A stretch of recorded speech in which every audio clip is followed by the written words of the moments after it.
The Democrat Party is the party of pedophiles. The Democrat Party is flat out evil. And the Democrat Party is the party of violence. Even as many MAGA Republicans clutch their pearls about so-called divisive rhetoric, MAGA Republican Congresswoman Marjorie Taylor Greene, in an unhinged video and tweet, referred to the Democrats as an evil party of pedophiles and violence.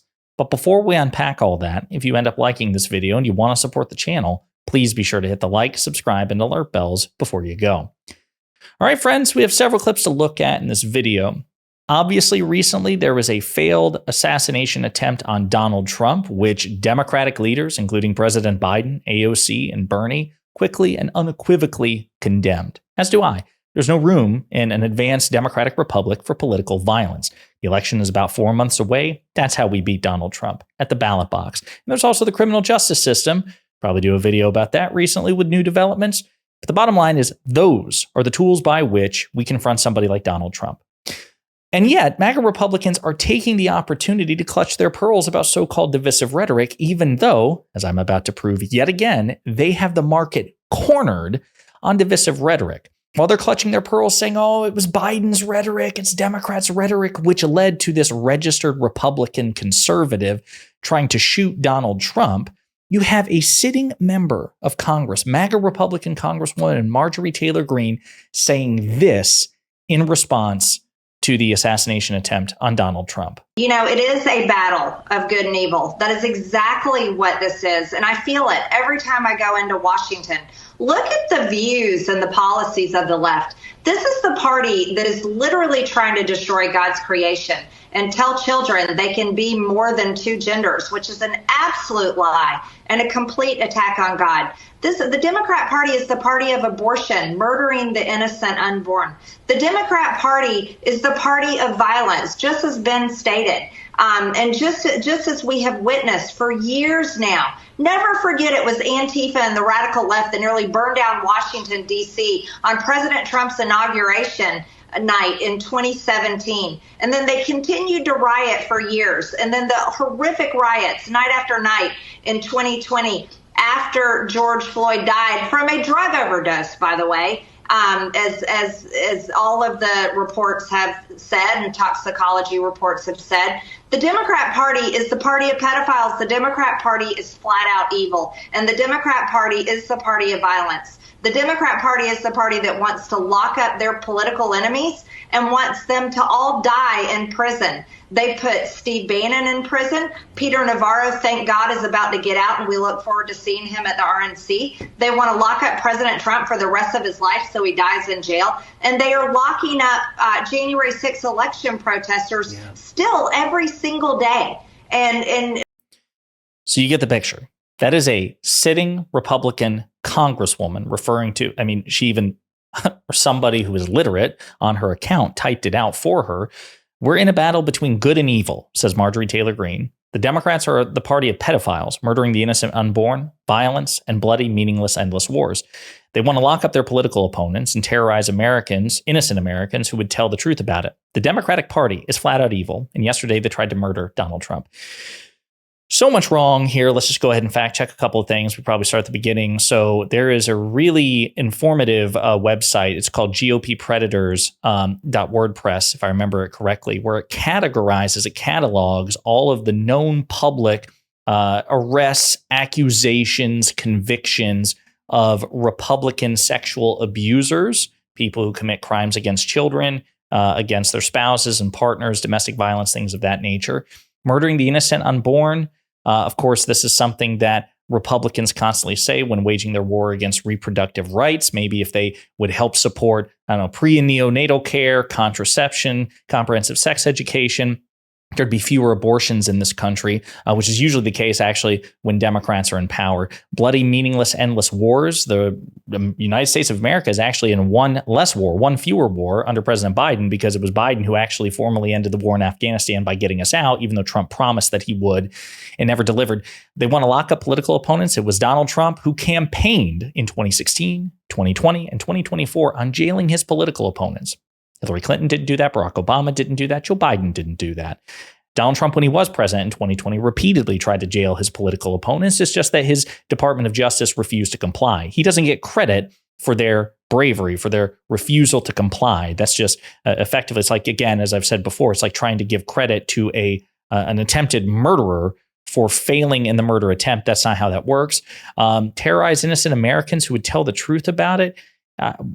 Terrorism is what we've seen from MAGA Republicans on January 6th, from the death threats and attacks on judges and election workers and jurors.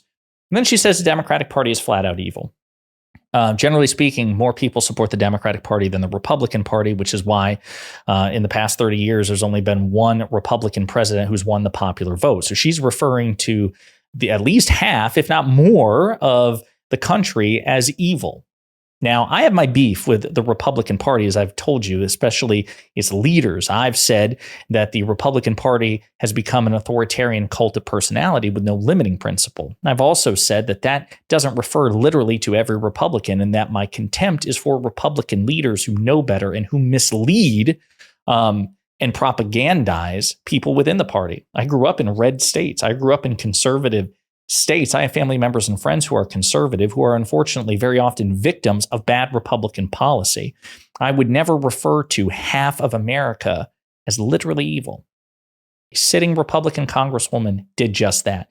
And of course, they do this thing where, Joe Biden and the Democrats, they, hate half this country, and they constantly refer to Democrats, as Republicans, as all evil. I want to remind you of the first major time that we saw President Biden call out MAGA Republicans in a speech. Pay close attention to his words.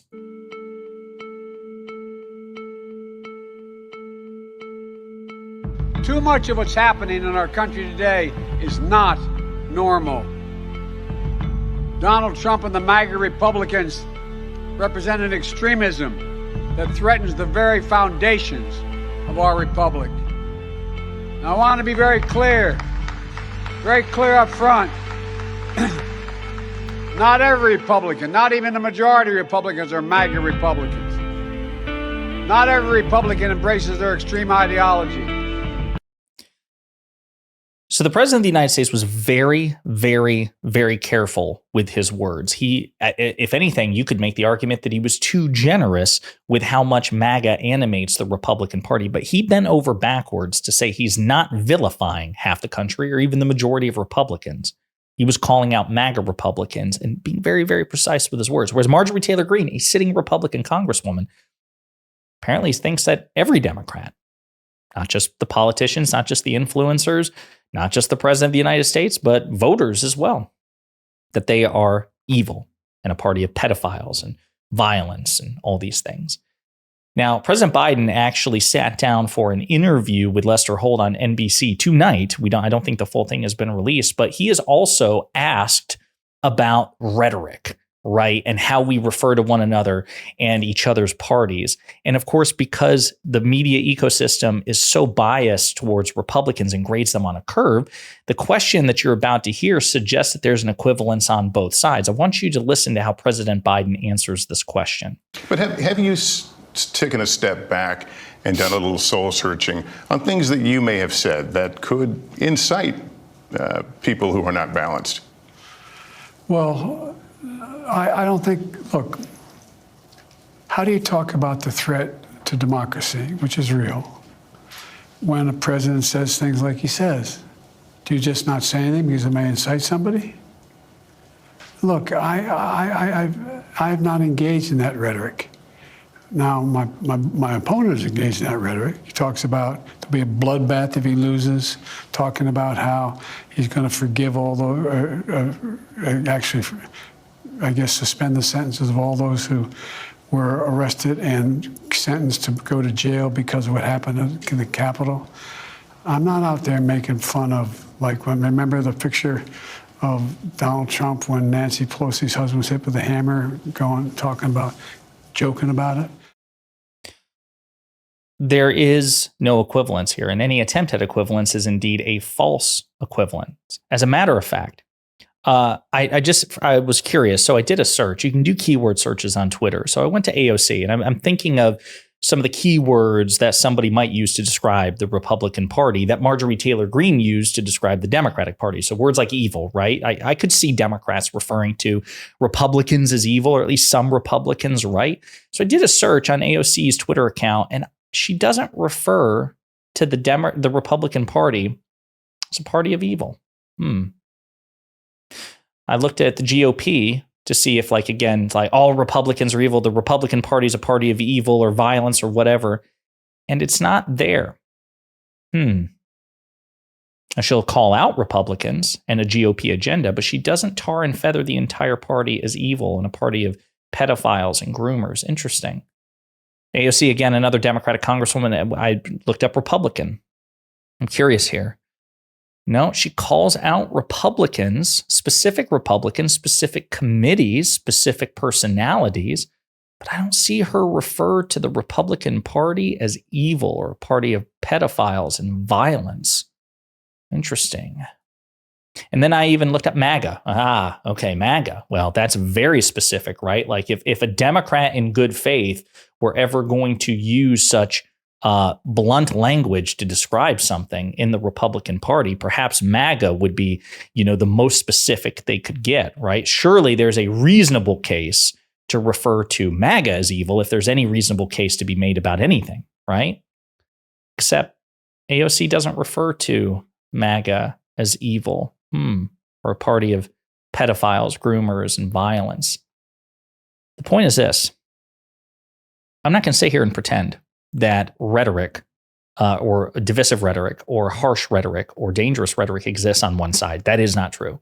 As a matter of fact, who can also get riled up sometimes I think, man, maybe I was too harsh there. I try to be precise with my words, and especially in the aftermath of what happened to Trump, it has prompted soul searching, I think rightly so, in a lot of people. Like, can we be more specific? Like President Biden says, how can we call out the threat that we genuinely believe Trump and MAGA pose to democracy, while also not irresponsibly giving credence that this threat should be dealt with through political violence instead of, again, at the ballot box because we have an election in 4 freaking months?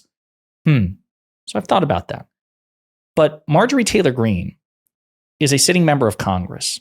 AOC is a sitting member of Congress. And despite all the radicalization people associate with AOC, there's nothing like that. Marjorie Taylor Greene is infinitely more radical, infinitely more hostile, infinitely more likely to paint with a broad brush. Obviously, we can compare the two leaders of the two parties, President Biden and Donald Trump. Radical difference in terms of aggressive, sweeping rhetoric. Donald Trump has referred to his opponents as vermin, says they're poisoning the blood of the country, that, again, they're a party of Marxists, communists, groomers, radicals who need to be dealt with. We've covered the endless number of clips in which he's done that. So it's okay to call out divisive rhetoric when you see it. If you think that, even me, like if you think that I am too harsh on Republican leaders, Republican politicians, Republican influencers, you're free to call that out and we can have that conversation. But there is not an equivalence. When violence was committed against Donald Trump, every Democratic leader, including AOC, including Bernie Sanders, including President Biden, quickly, swiftly, unambiguously, and publicly condemned it. When violence is committed against Democrats, either by Republicans or other people, Republicans often celebrate, cheer, and laugh. And not just random people on Twitter. MAGA Republican Congress people, major Republican influencers, and prominent conservatives. To pretend otherwise is to indulge in false equivalence and dishonesty, and you shouldn't do that. So, really unhinged stuff from Marjorie Taylor Greene, but expected. Let me know what you think in the comments.